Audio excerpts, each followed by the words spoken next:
Good morning guys. Magluluto ako ngayon ng omelette. So, samahan nyo ako. Lutuin ko muna ito guys, yung tomato at onion.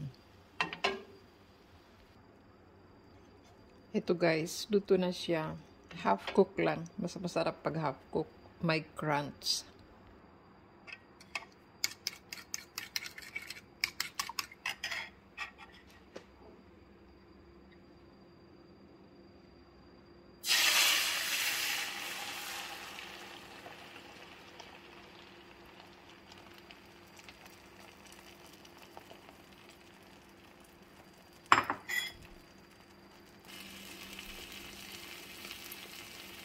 Ayan na siya guys. One side lang para i-flip natin mamaya. Medyo luto na siya guys. Both sides. Kaya ready na siya i-flip.